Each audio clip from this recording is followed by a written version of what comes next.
As Craig Zoller, I wrote and directed BONE TOMAHAWK. I've always liked Westerns, I've always liked that genre. But, you know, with a certain style and in a certain way, especially, I thought that Craig Zoller had a fantastic way with presenting that time to the audience. This was sort of like, you know, I said to him when I talked to him, it was just like somewhere in 1898 to 1905. So he said, yeah, it's in there somewhere. And I said, yeah, it's a great time, especially for a story like this. So that was my first exposure to it, and I responded to the screenplay right away. I read it and just thought that it was incredible. I mean, I thought the language was so authentic. It had an authenticity to it, the entire world. I became an immediate fan of Zoller. The dialogue is so brilliant. I think the dialogue is just genius. Mr. Bruder just educated two Mexicans on the meaning of manifest destiny. Mr. Bruder just educated two Mexicans on the meaning of manifest destiny. I mean, just sublime. The passion that Kurt Russell had for this script when he read it several years ago is a passion that all of us share. When I write, I am writing towards certain destinations and getting in the mindsets of the characters, and at the same time trying to give myself a curveball every single day. This morning I went out to tend to my colt, needed a new shoe, and when I got there, I saw Buford, the stable boy. He was laying there dead. He was all torn up. And so there are certain assumptions that I expect the viewer will have with BONE TOMAHAWK that I had as a writer when I was writing it, and then I surprised myself. I said, well, this is going to go in a different direction in terms of what they're dealing with on the frontier, you know, what they encounter. What are you hearing? It stopped. Just wait a second, yep. Tus tráilers. Visita mi canal. Well, I'm fairly certain I heard that sound back in Bright Hope on the night of the kidnapping. First of all, great scripts like this don't come around very often, and Zoller has written an unbelievably daring and bold Western, and pushed the Western genre if that's possible.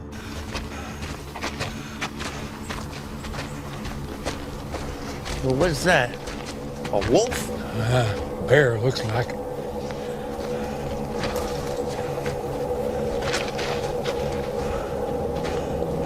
Is this some kind of sign? Keep out or something? We got permission. You know, you combine these horror elements and this thriller aspect, and taking a lot of stereotypes and turning them sideways, and that's exciting to be a part of. So you get the classic Western feel of these guys, you know, going on their journey, but what they go through and what they see is there's some scenes in here that I've never seen before in a film, and that's exciting to be a part of. The amazing stuff that these performers brought to it, the subtlety, and this is a Matthew Fox I've never seen before, and he just killed it, and he is amazing in this. We need to pack up and make a cold camp somewhere else, someplace defensible. If you want to question my morals, do it later. There's really two sides to this guy. There's an incredibly violent and man who's incredibly good at doing what he does. And then when he's in town and he's in a civilized place, he settles into this sort of facade of what he's all about. He's got to, as it were, being the sheriff, take the lead and take these guys on this trip, or I should say, be the one that is theoretically going to have to make the call. We're going to have to make decisions. But with someone like Matthew's character, if he doesn't like the call, there's really not much you're going to be able to do about it. I thought all these characters on the page were so developed, and they all had their very clear arcs and all those things that actors look for in roles that you don't get a lot. I loved his journey. I thought that they kept, whether it was taking away his ability to walk, just taking away his, you know, you're dealing with his physical constraints, emotional, even mental, if he's starting to take opium. I mean, he's just, you know, I like being given a set of circumstances and obstacles, and Arthur O'Dwyer, my character, Arthur's got a ton of them. Patrick Wilson, that's a very physically challenging role, and he rose to the occasion time and time again. I don't know what your opinion is, but my wife said it was all a trick. You know, even when those brothers give us those magnifying glasses and we saw those fleas pull that little stagecoach right into the depot, or roll those cannons, those tiny little cannons onto the battlefield. Well, I think he's genuine.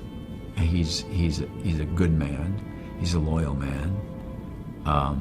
He'd do anything for the sheriff. He's a fair man, you know. And he asks the questions that nobody else asks. And maybe people are thinking, but nobody else asks. He just there's no filter. He just says it. It just comes out of his mouth. You know, and I think it's, you know, when he's talking about a flea circus, it's like, but it's so perfect. It's so perfect. Something nice that Richard Jenkins said, and I have so much respect for him as a performer. The first day I met him, and we're talking about the script, and he said, "These aren't characters on a page. These are effing people." I was impressed with the cinematography on this movie because most of this stuff is within 30 miles of Los Angeles, and I thought he did a fantastic job. It has an epic look to it, which is amazing, and I think that again, Craig found really good locations for us to work with. We actually figured out a way to make the entire film in essentially what is 2 locations. So we found one massive ranch outside of Los Angeles, about 90 miles away or so, and we literally shot the whole movie there except for about 5 days of the film. So we were just able to traverse this area, keep our base camp, keep everything contained, and you know, you have your problems. I mean, it was hot. It was hot. We were shooting in October outside of Los Angeles in the desert, and we were wearing a lot of clothes. It was a really tight schedule. You know, we made a 2-hour, 10-minute Western with 70 locations in 21 days, and about 30 people in the cast. And stunts, makeup, and all that stuff, and horses. It was not easy. When we signed on, we were 100% down with the script. So we just said, Craig, you are going to make this version. We're not going to take a line out. We're not going to take a page out. We're not going to take anything out. We will shoot it as is. And we literally did that. We shot every page, every line that was in the original draft, which is something we were proud of. But to be able to do that, Craig was really the linchpin, because when you go to make a film and you have a director who knows exactly what they want, exactly what they need for every single shot down to the T, it's easy to plan it. And so for us, even though we were very indie, I mean, as indie as you could get on a film like this, even with the great cast, everyone was working for the passion of it. It was old school. The whole thing was old school. There was no CGI. It's all done with the prop guys and the makeup guys did it. It was fantastic. We had great makeup, great prop guys. You know, you look at the old style wallpaper on the walls and the furniture of the time, and you know, all the little details that came out with our great, you know, the art direction and, you know, props. Freddie Waff and Eddie Grisco did, you know, it was almost an impossible job, the speed we were shooting this movie. So I think there's a moment where that people are expecting, where there was, you know, I was really overwhelmed with, or would be overwhelmed with everything that was going on and the amount of people and how great it was. But for me, it just kind of went to problem solving one to the next. And up until the first day of production, every single person who was involved, with the exception of Dallas Sonnier, who's my manager in addition to being the producer of the movie, and someone who financed a ton of it out of pocket, didn't think it could be done. We would wake up every day, and sometimes that meant waking up at 5 o'clock at night and going and doing a night shoot, and we would show up on set and everybody would look at each other and go like, we're making a Western. This movie is a truly independent film. It was made by people who decided to forego opportunities within the system and make this movie under their own terms. And that is what's so important to me. When I look back on this film, that's what I take to heart, and what I remember the most is how this band of underdogs and misfits and great actors came together and made this phenomenal movie. Now it's time to introduce the world premiere of Bone Tomahawk.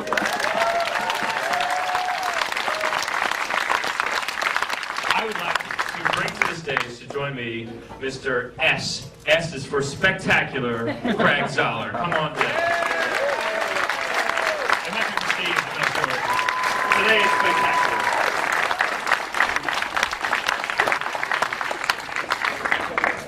Also for scrumptious. think, well, just start with some lights. Everybody, thank you for coming out here. The story of this movie is certainly much longer than this movie, and this movie is very short. But it took a long time to get made, and it went through a bunch of different incarnations. But the only way something like this happens in the 21 days that it happened is you get everybody really going for it, because certainly I don't think any of the actors came on board for the payday, and so they were really supportive of the material. Tráilers, Visita mi canal. canal. Trust in me as the first-time director. I've done some shooting as a DP and directed some theater, but this is a completely different animal.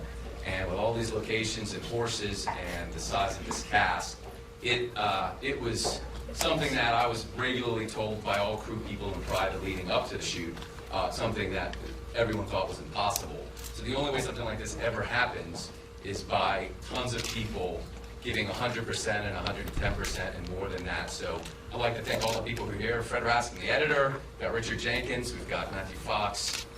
Patrick Wilson. They believed in the material, and that's how it happened. And they brought a lot of artistry to it. Really appreciated it. I wrote this thing at the end of 2011, and there were versions in New Mexico, Utah, which I'd scouted, or Romania that existed before this version that we did. And it was a push, and the inexorable push by Dallas Sonier, who's my manager and producer.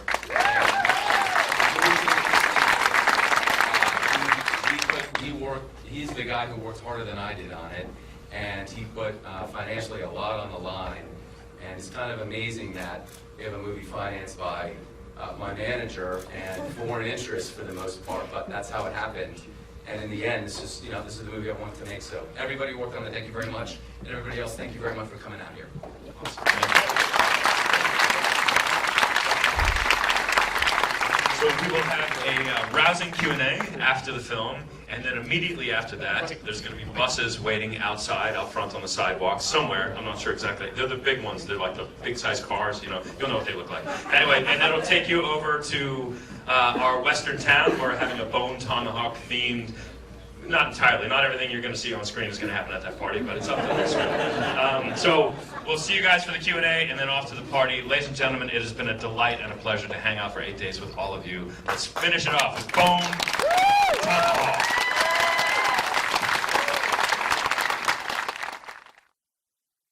That was violent.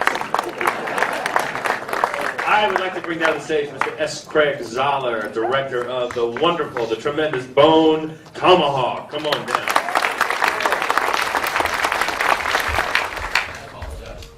No, please, no.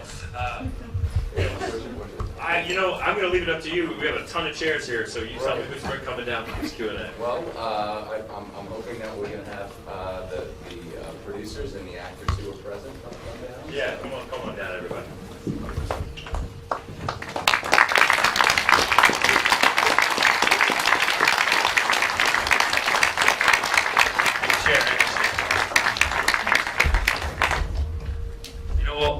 While people are coming down, I'm going to go ahead and ask you a couple of questions.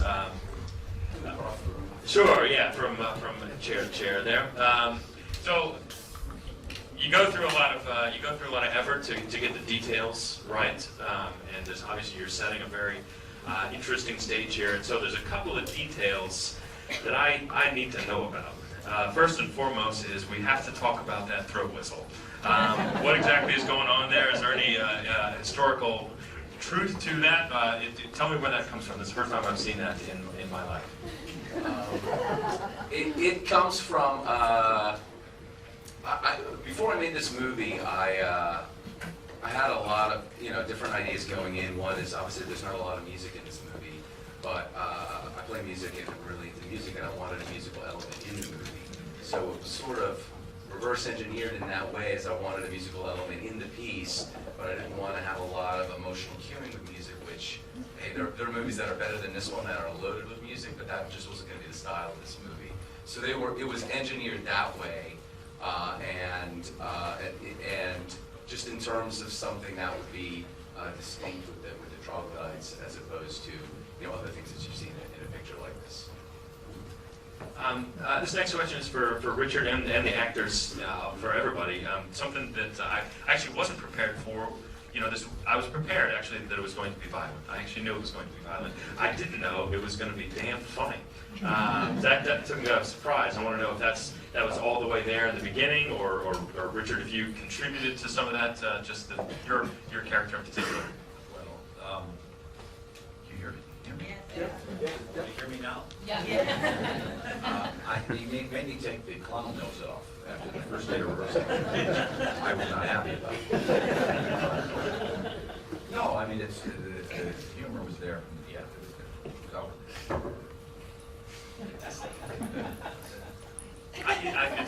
Can you guys hear him all the way in the back?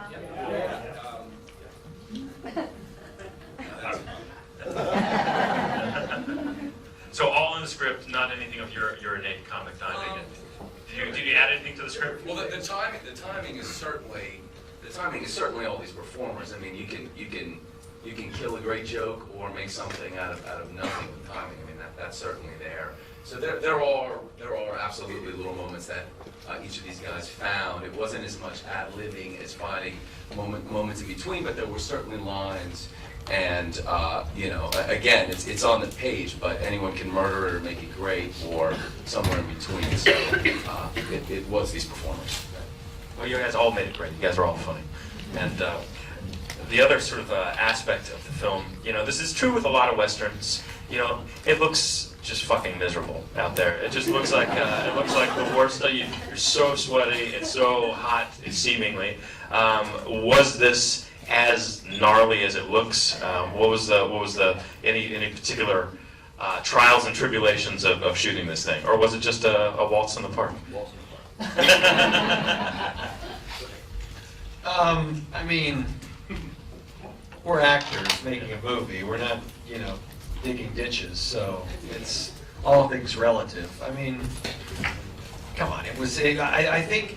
I always find when you've got a movie that's done in 21 days, I think you actually get different performances than perhaps we would have if this would have taken 4 or 5 months. There's something to just kind of digging in and going, look, we're just going to slam through it. It's going to be long hours, but it'll be over soon. So you know what I mean? But it was. Look, we were all happy to make the movie, so no one complained about it being hot. I mean, you're going to be, you know, come on, we're making a movie. It's nothing worse than actors complaining. It was so hot, the desert, and the sun, the dust everywhere.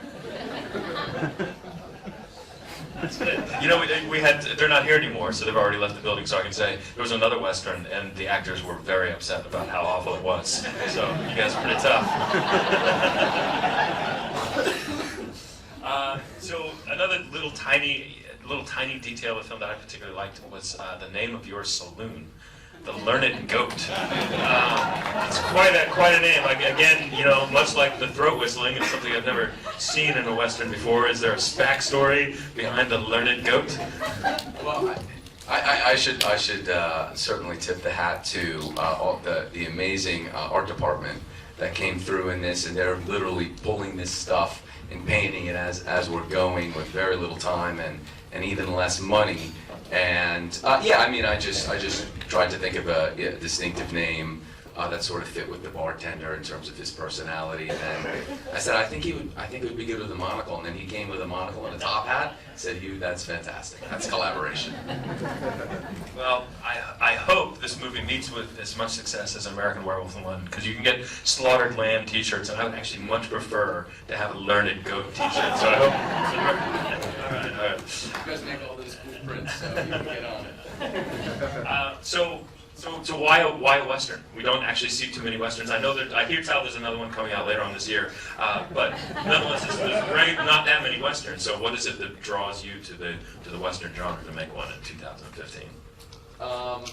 Well, initially, I was watching, this is like 2011, I was watching a lot of micro budget gore movies, and I said, you know, I'm just going to do one of these. At that point, I'd sold 22, 23 different screenplays to the Hollywood machine, tráilers, not seen visita one mi of them canal. made. So, you know, I was having, you know, some success, with my novels were getting published and my albums were coming out that I was making. And so I was thinking of just doing this little like indie, really rough horror movie. And I had a meeting with my agent Julian Twan, who's out there somewhere. He's the guy who got me out of the catering kitchen. Thank you very much.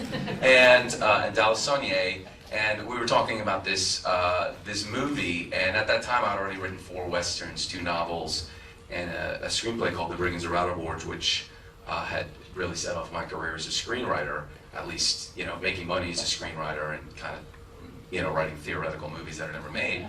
And so Dallas and Julian said, you know, what if you do a Western? And I said, well, that's great. I probably can't put that on my credit card. And that was the genesis. And then, you know, the normal I think that was a 28-day script. I had the new thing, and then we messed around with some finance entities that wanted to tell us what to do and what shitty people to put in the movie, and that didn't last real long. And then we just started going out to talent, and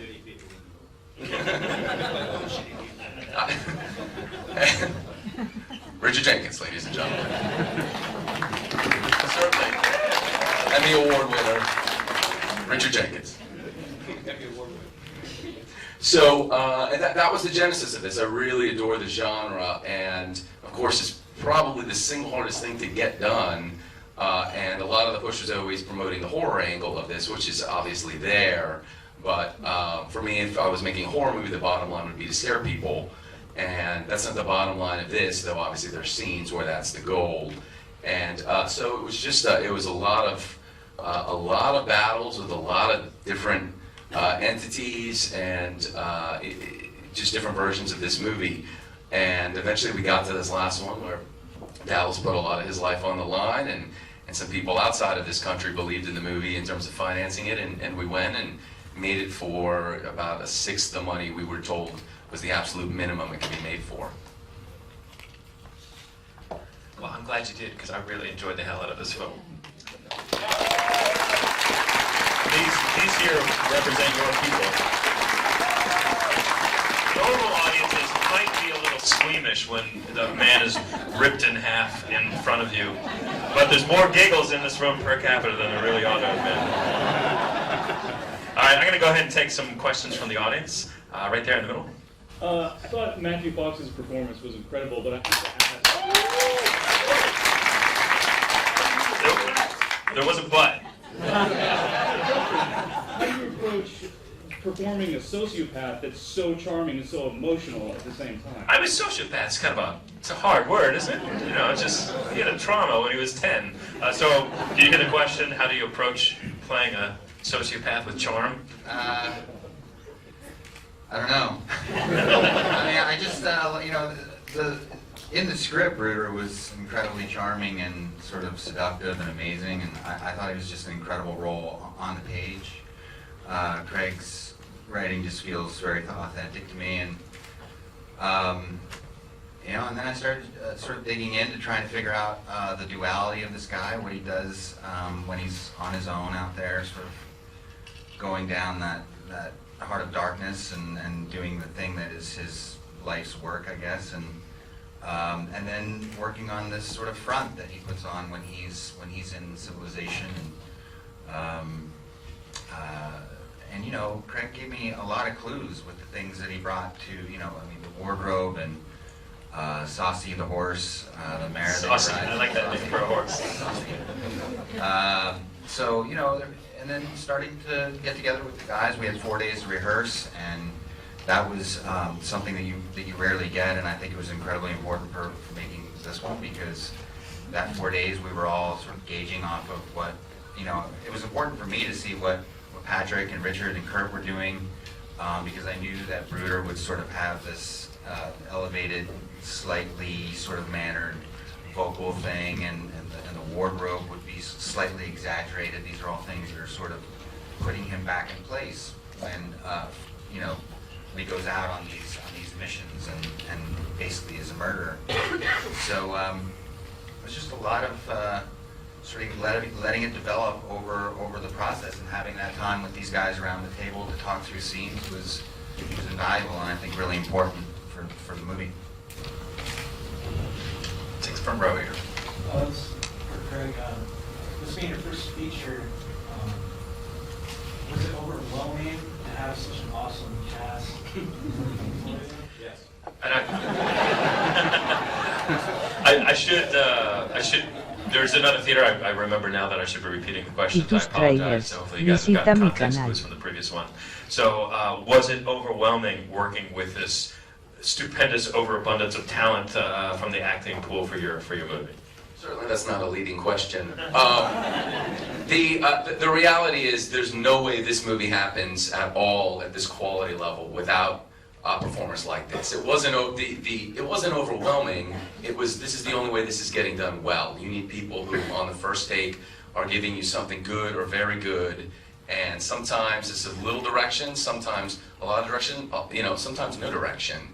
And you need people who are really involved and really committed and really jazzed about what they're doing to get to that spot. And in terms of being overwhelmed or starstruck or any of that sort of stuff, the reality was I knew how much Dallas had on the line, and I made a promise to him prior to making the movie that no matter what, there would be a complete movie at the end. So in terms of priorities, my second priority was make the best movie possible. My first priority was make sure no matter what at the end, there is something that cuts together that is a feature. And so it wasn't, that was, and with the amount of variables we had in place, you throw some horses and 70 locations in the mix, it starts to get rough. But it was something like, this is the only way this happens well, is working with people like that, and obviously people on the crew as well who were as committed and excited about really, really going above and beyond to try and make this happen in this time. It just doesn't happen any other way. There was no CGI in this movie. It was all props and makeup. Oh, can you go into the mic, because we do have another theater that is going to be, it's through magic and cameras. There was no CGI in this movie. It was all makeup and props. And the crew we had for props and makeup was extraordinary. Not a big budget, but this stuff looked fantastic the way it worked. It was so old school, it was great. It definitely works on the screen, so. And you can tell. I mean, this audience can tell too. You start spraying that, pixelated blood everywhere, and it's just, I tune out. So, right there towards the back. My question for Richard Jenkins. You channeled the best Walter Brennan we've seen in years in Westerns. I think Walter Brennan channeled me. How much work did you and Kurt Russell do together about your characters? Because I felt like there was sort of like a really rich backstory involved with the relationship between the two of you that wasn't on screen, that may have been on the page or something y'all worked out between each other. No, I just liked him immediately, and we just got along immediately. And I get him. I get what he's doing, and he's Kurt Russell. It's like, here's a man who worships Kurt Russell. I can play that. I can do that.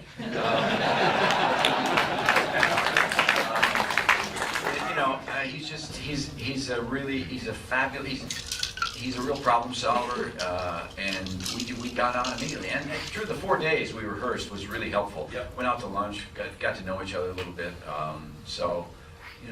That's kind of all. There was no time to do anything else.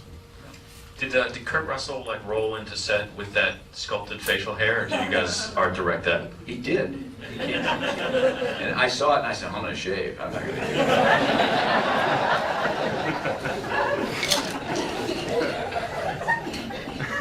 Another question here?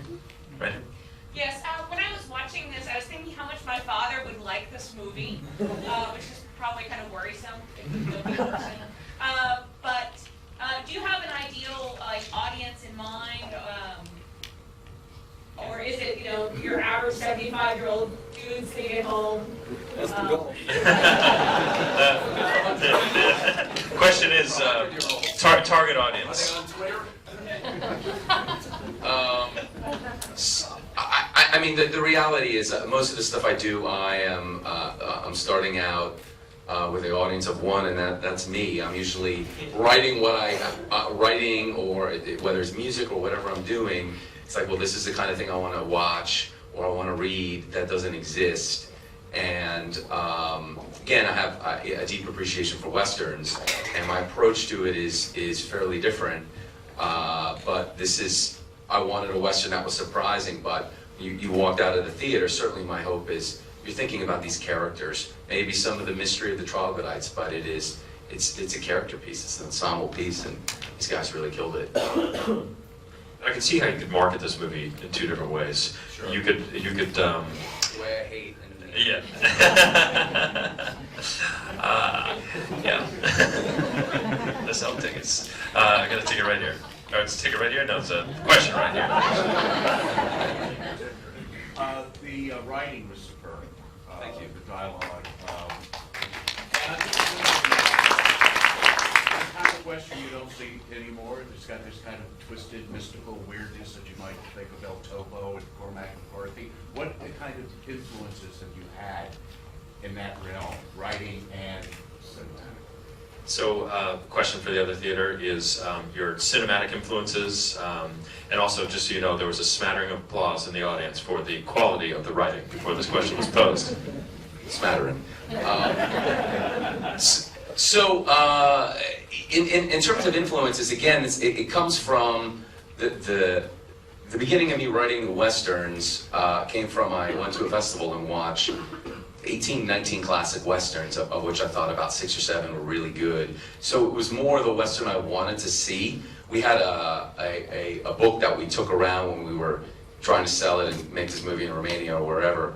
And in terms of the style and the style reference points, I had Krzysztof Kieslowski, Larry Clark, John Cassavetes. It was different stuff because I knew, to me, as I worked as a cinematographer, and I said, what needs to happen on the set is there need to be good performances that I capture, and everything else is frosting.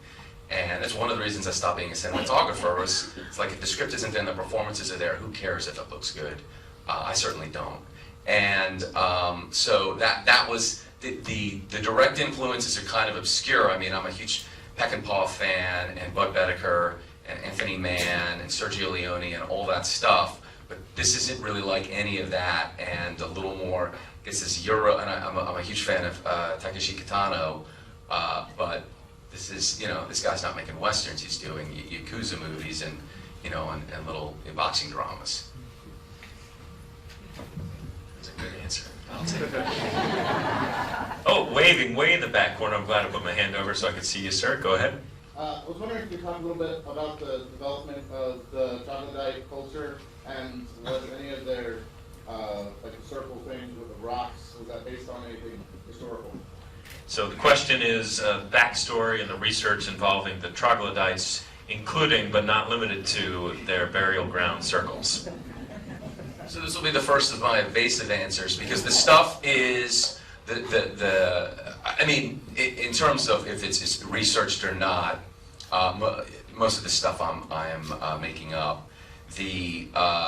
In terms of the meanings and stuff like that, to me it's much more important for you to ask that question than for me to answer it, just because I think the movie will live on longer in your memory if there's some ambiguities and things you're wondering about. So certainly there are a bunch of ambiguities in this movie that I could clarify, and when I'm working with people, I like to clarify that stuff so they know what they're dealing with. But I just think the life of the movie after, or book, or whatever it is, after you watch it or read it, is longer and better if you're still wondering and if you're intellectually engaged after the fact. Yeah, you did avoid that. So that's all right though. That's cool. Right there in the center. I'm curious what each cast member found the most satisfying and the most challenging in the process of making the movie. Satisfying and challenging. What were the most satisfying and challenging moments of this production aimed towards the actors?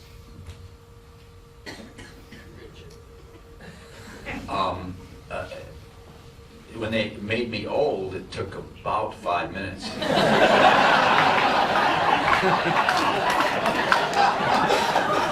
I was a little disappointed.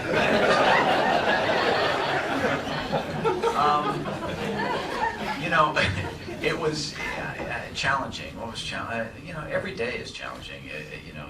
You want to get it right. You want to make it live. That's it. Just make it live. And so I don't have any. There was no time that I thought, oh, this is going to be the hard one. This is good. I did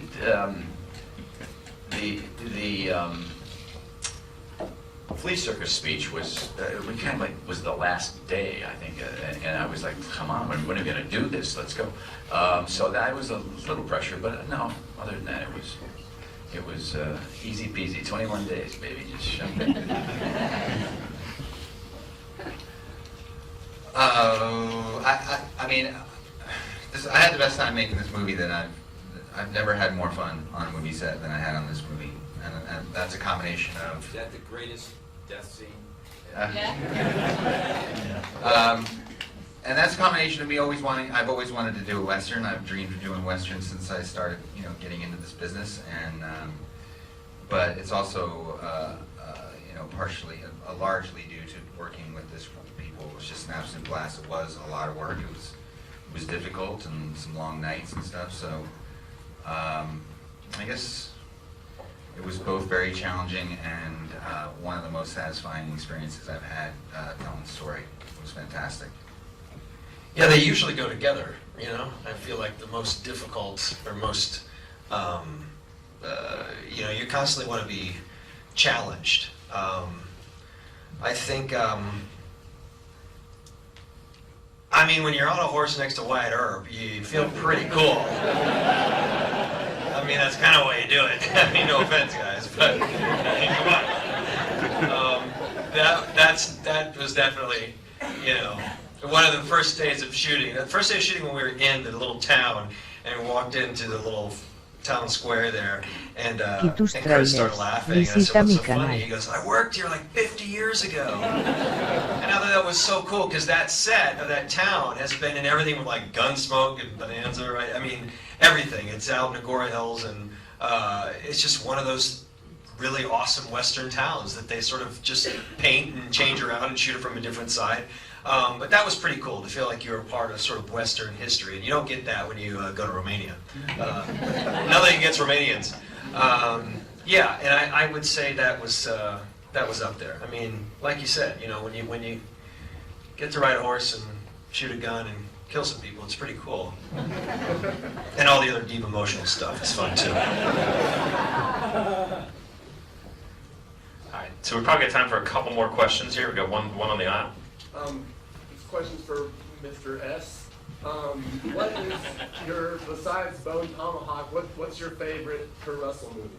Ooh. Favorite Kurt Russell movie? Tango Cash, says Patrick Wilson. I'm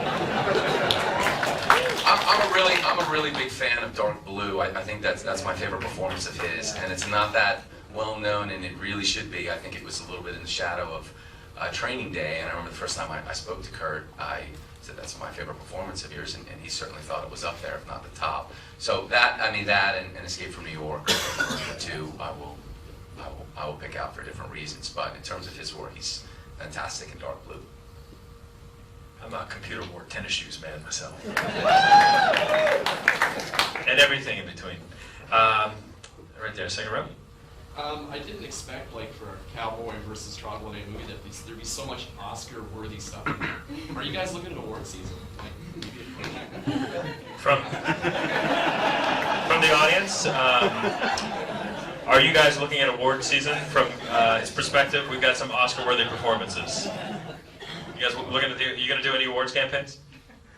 Oh, I gotta go buy my wife a giraffes. Yeah, I think that we made this movie not for awards, but for, to prove to ourselves that we can make it, and for audiences like you guys. And we'll see. We come out in theaters in literally 3 weeks, so that will play a big part of it. And certainly any support from you guys, we would appreciate it. Bob, do you want to take it home with the final question of the evening? No pressure. Patrick, your performance is amazing. Every step you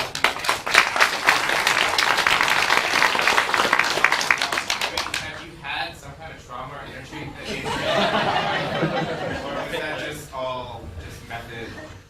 Question is for Patrick. Very believable injured man performance. Is this based on real life experience? Nothing else.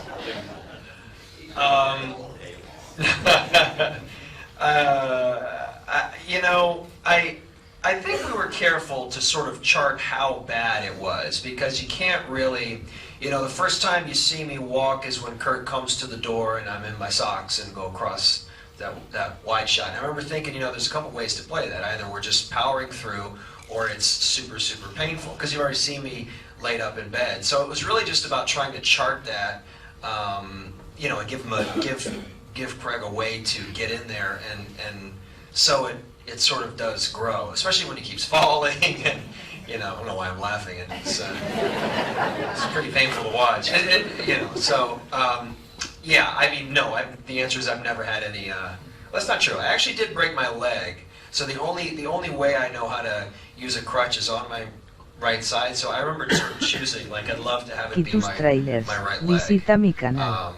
Yeah, I never thought of that until right now. That is what so the answer is yes, I did have leg trauma, and I meant it. All right, well, ladies and gentlemen, that was Fantastic Fest. Thank you guys so much. You heard the man. It's our job 3 weeks from now. Make some noise. Tell people how spectacular the Bone Tomahawk is. We'll see you guys at Star Hill Ranch. Set your GPS, anybody's driving out there, otherwise... Oh, yeah. So real quick, so before you go, we got a lot of calls from a lot of festivals where you have to wear a tuxedo to the premiere.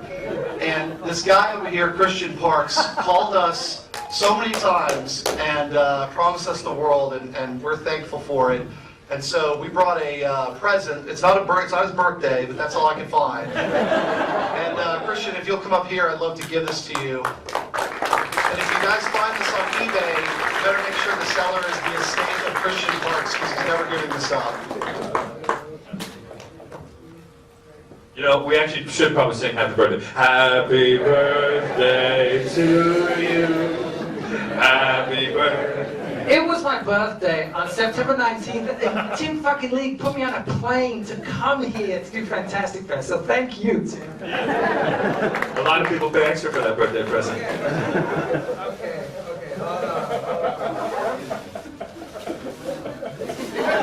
oh my god, you people are animals. This is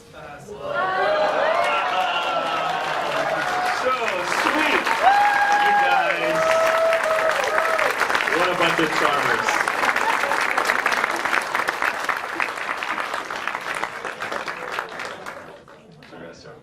All right, we'll see you guys at the shows.